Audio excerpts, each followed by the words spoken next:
Welcome to the deep dive. Today, we're looking at a really significant and maybe surprising shift in travel patterns between Canada and the United States. Yeah, it is surprising. We've pulled together a whole stack of reports, data, and some on-the-ground insights to really understand what's happening, at our border and beyond, especially with the current political climate down south. What's truly fascinating here, I think, is just the speed and the scale, really, of how consumer behavior has reacted to these, let's call them geopolitical shifts. Mm-hmm. It's it's a really clear demonstration of how political talk, rhetoric and policy can have these very tangible economic impacts. It affects everyday choices, really, on both sides of the border. Right. So our mission for this deep dive is to unpack these numbers, dig into the underlying reasons for this big change in behavior, and also explore where Canadians and maybe even other international travelers are deciding to spend their travel dollars instead. Yeah, where's that money going now? Exactly. So if you've been hearing those whispers, those conversations about no U.S. travel, well, get ready for some pretty eye-opening data here. Okay, so to kick things off, let's just look at the raw numbers. The data we've gathered, it really paints a vivid picture, doesn't it? A major downturn in Canadians heading to the U.S. What are the sort of headline figures that really jump out? Well, the headline numbers are pretty stark. Statistics Canada data for June shows Canadian resident return trips by car from the U.S. were down staggering 33% compared to last year. 33%. Wow. Yeah, that's roughly one-third fewer car trips. And air travel wasn't actually that far behind. It dropped over 20% in the same period. Okay. And this isn't just a blip. It marks the sixth consecutive month of these double-digit declines. So it shows a pretty persistent trend, really, since April. A third fewer car trips. I mean, that's not just a dip, is it? That feels more like a fundamental rerouting of how people are moving. It does. And if we look specifically at British Columbia, there's a report from Vancity, the big credit union out there. They used their unique and viral visa spending patterns and found in-person spending down in Washington state declined by, they called it an astonishing 47% compared to last year. 47%, that's almost half. Almost half. And online spending at U.S. retailers also fell by about 14%. Clothing purchases apparently showed the sharpest drop. And we also saw U.S. hotel and cruise bookings fall nearly 30%. Wow. Wellington Holbrook, Vancity's CEO, he actually called these numbers astonishing. He said, and I'm quoting here, 33%, that's one out of every $3 that was being spent in the U.S. has disappeared. He was talking about their overall number there. Exactly. And that 33% overall decline for Vancity members year to date, dropping from $18 million down to $12 million in just their members' in-person U.S. spending, what tells us this isn't just about big vacation plans changing. Right. It really forces a fundamental rethink for those local U.S. economies that, really relied on this cross-border flow. It suggests maybe a deeper psychological barrier is forming. But the crucial question, obviously, is why? Why are we seeing these really dramatic shifts? What's driving this big behavioral change? Well, this really brings up an important question, doesn't it, about the kind of direct influence of the political climate on how people spend their money. Mm-hmm. You remember back in early February, U.S. President Donald Trump started talking about tariffs, and he referred to Canada as the 51st state. Right. Then the Canadian Prime Minister at the time, Justin Trudeau, he responded. He advised Canadians not to spend vacation dollars in the U.S., and that was a call he kept repeating, really, until he left office in April. And that sentiment, it clearly stuck. There was a Ledger marketing survey from mid-May, and it revealed that, get this, a significant three-quarters of Canadians who had planned a U.S. trip said these tariff announcements directly influenced their plans. Three-quarters. And over half of them, 56%, actually decided to travel somewhere else entirely. That's a huge chunk of travelers changing course. It really is. Right. And while, the political rhetoric, including statements from President Trump in these tariff discussions, are certainly significant factors, that survey also pointed to other influences, things like safety concerns, a poor exchange rate, which always plays a role, right? Sure. And also just a general feeling, apparently, of not being welcome. And this sentiment, it gets reinforced by reports. There were reports of more than 50 Canadian tourists being detained at the U.S. border. Oh, wow. Yeah, which led a recently retired minister, Charlie Angus. He actually called for a government travel warning. He cited the U.S. as, and this is his quote, a nation that has no respect for individual rights or the rule of law. Pretty strong words. Very strong.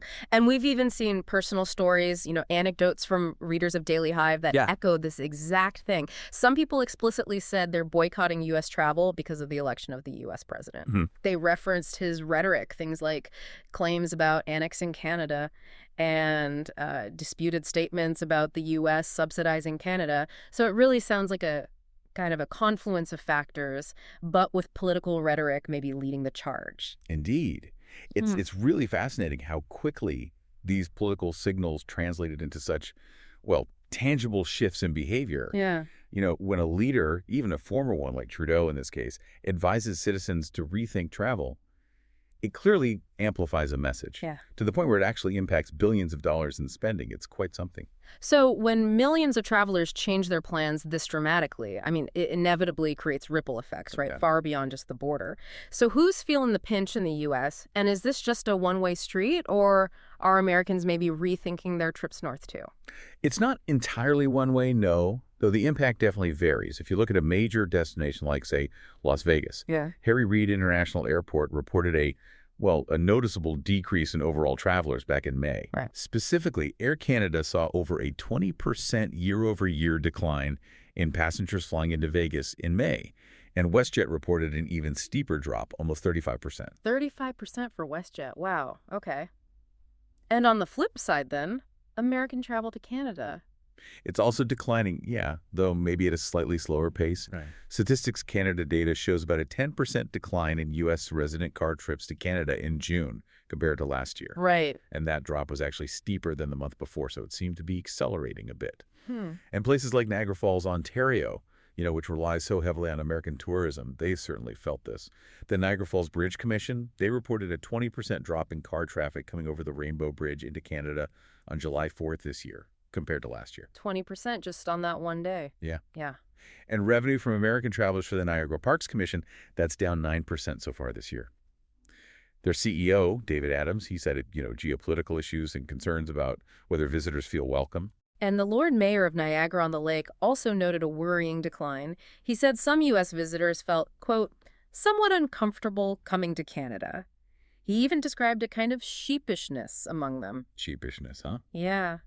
It really makes you wonder, doesn't it? I mean, after decades of pretty much seamless border crossing for so many people, this feels like a genuine cultural shift, maybe as much as an economic one. Absolutely. You hear those stories, right? People who used to just pop over the border for groceries or gas. Yeah, all the time. And now they don't. It's a change in habits, a behavioral change that's probably likely to stick around for a while, even if the political tides eventually shift back.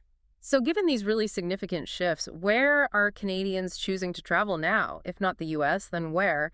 And are other international visitors adjusting their plans too? Yeah, we're definitely seeing a clear pivot in travel patterns. The airlines are adapting their networks pretty quickly. For example, WestJet has cut back on some Canada-U.S. routes, specifically to boost service within Canada and also to Europe and sun destinations. Porter Airlines, they've shifted a massive 80% of their summer network capacity just to domestic travel within Canada. 80%, that's huge. It's huge. And Air Canada, they've moved capacity away from some traditional sun destinations towards Canadian and other international routes. They've launched new services like Montreal to Edinburgh and Prague. And they're offering flights from Toronto to places like Rio de Janeiro, Cartagena, Guadalajara. Right, so diversifying. And it seems domestic travel within Canada is really soaring then. It is. Kayak, the travel search site, found a 25% increase in domestic flight searches, and an even bigger jump, 55%, in domestic car rental searches. Wow. And are prices reflecting that demand? Actually, kind of surprisingly, Kayak found domestic flight prices were down 8%, and car rentals were down 14%. So that certainly helps make staying in Canada more attractive. Yeah, for sure. Plus, you have the federal government's Canada Strong Pass, offering free or reduced admission to national parks, galleries, museums. Yeah. That's probably playing a role, too. A TD Bank survey found nearly two-thirds, 64%, of Canadians plan to travel within Canada. Okay, so staycations and exploring Canada, but what about further afield? Well, Canadians are definitely looking overseas more, too.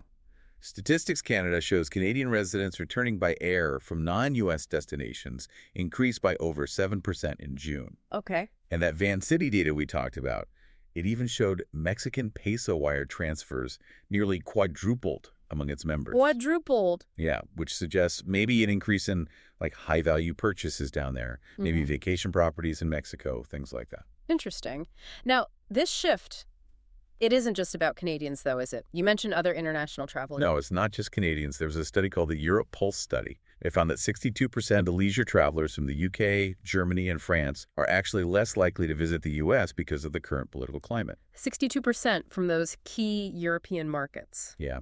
And what's maybe even more striking is that 75% of them, three-quarters, said they feel a sense of solidarity with Canada, specifically because both countries have been affected by U.S. tariffs. Solidarity. That's a powerful word in this context. It is. And it means Canada is increasingly being viewed as, culturally distinct from its southern neighbor. That's a powerful perception shift. A remarkable 87% of those Europeans surveyed said Canada is appealing enough to visit entirely on its own, not just, as part of a bigger North American trip like maybe they thought before. Right, not just an add-on to a U.S. visit. Exactly. And this is leading to a noticeable uptick in non-U.S. international visitors coming to Canada. We're seeing increases from the UK, France, Australia, South Korea, Spain, Italy, Mexico. And that's helping to offset some of that decline in American visitors. So, okay, let's talk bottom line. Beyond the personal choices of travelers, what are the actual tangible economic consequences of all this shifting around? What does it mean financially? Well, the numbers are really substantial. The U.S. National Travel and Tourism Office reported that Canadian tourists, they made up roughly one quarter of all foreign travelers to the U.S. back in 2024. A quarter, yeah. And collectively, they spent over $20 billion. $20 billion. Yeah. And the U.S. Travel Association had warned previously that even just a 10% drop in Canadian inbound tourism could mean something like $2.1 billion in lost spending and maybe 140,000 jobs jeopardized. Okay, so that was the warning for a 10% drop. Right. And given the numbers we've just been talking about, 20%, 30%, even higher in some areas, those potential losses are proving to be exponentially larger than that initial estimate. And it gets even more stark looking ahead, doesn't it? Tourism Economics is forecasting a significant 9% drop in total U.S. international arrivals for 2025 and an $8.5 billion drop in international visitor spending. But here's the real kicker, I think. When you factor in the growth that 2025 was supposed to see, the projected increase, the true combined forecasted loss for the U.S. tourism industry could be up to a staggering $29 billion. $29 billion, that's a huge number. It's roughly the annual GDP of a small country, just vanishing from tourism forecasts. Yeah. Now, on the Canadian side, while American visitors did contribute a record $15 billion to Canada's economy last year, the decline in their travel obviously means a hit to Canadian businesses, too. Let's be clear about that. Sure. However, that surge we talked about in domestic tourism and other international tourism from Europe and elsewhere, well, that could help mitigate some of those impacts. And maybe it serves as a kind of wake-up call for Canada to actively seek out new tourism markets and, diversify its visitor base more broadly. Right. Don't put all your eggs in one basket, so to speak. Exactly. Okay, so we've really seen how political rhetoric and policy, particularly, with President Trump's continued actions and statements being cited, have directly impacted the travel choices of literally millions of people. And this has led to a very deliberate behavioral shift among Canadians spending closer to home or venturing much further abroad, often bypassing the U.S. entirely. Yeah, this whole trend just highlights the profound interconnectedness of geopolitics and just everyday life, doesn't it? It influences not just the big economic factors, but also cultural perceptions and the very routes people decide to take to explore the world. Yeah. It's really a remarkable example of how consumer sentiment, driven by politics, can so quickly translate into these significant economic and, social shifts. Absolutely. So here's a final provocative thought for you, our listener, to maybe mull over. If these current travel patterns persist, let's say for the longer term, how might they permanently reshape the entire North American tourism landscape? And maybe more interestingly, what unexpected opportunities could this create for businesses and destinations, both in Canada and maybe even in overlooked parts of the U.S., even if those cross-border tensions eventually start to normalize?